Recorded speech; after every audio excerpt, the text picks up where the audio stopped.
This is Kelly. I'm the tech coach at Collins, and today we're Zooming.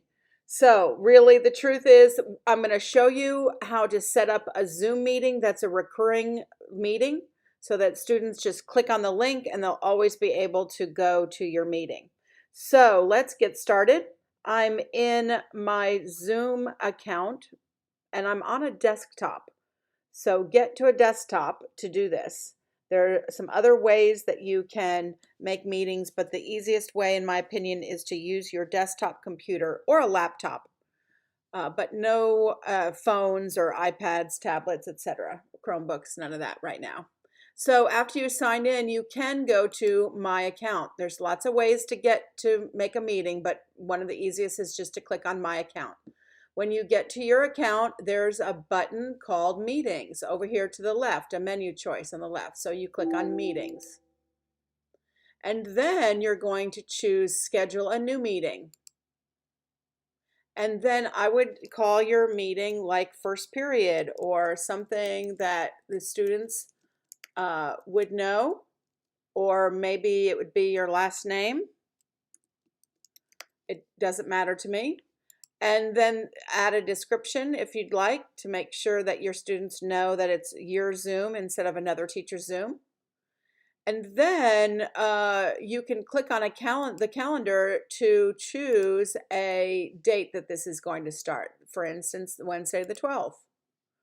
And the duration, you can set it at 1 hour. You can set it for less. It doesn't really matter. You can go over the duration. So if you set it for 1 hour and go over to 2, the system's not gonna cut you off. So I'm just gonna set this for 1 hour and it's gonna start at 11 a.m. Where's the 11? And then I'm going to make sure that it's Central Time. And then this is important if you want the kids to use the same link each time. So check the box that says recurring.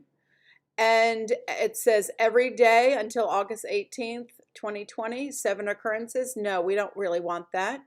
We want to choose no fixed time. And that's so that you can use the same link all the time.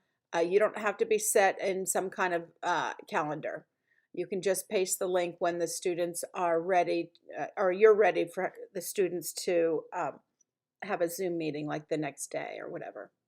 It's all up to you.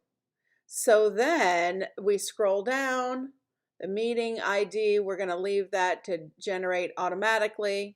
The security, we've got a passcode there. Yes, there's a waiting room. That's nice security for students so they're not entering into a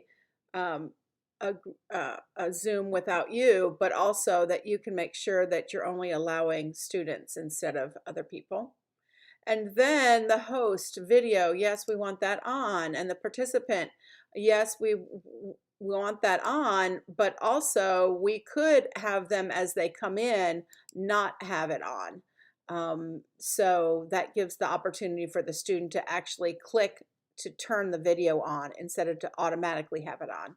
So I would prefer this, in my opinion, allowing the participant, which is the student, to turn their video on once they get into the meeting. I think that's best.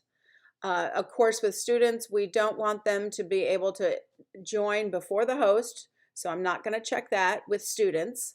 If you're doing an adult Zoom, you might want to do that so they can chat before you're there. This also would be a good idea to mute participants upon entry if you're working with students. If you're working with adults, that's your choice.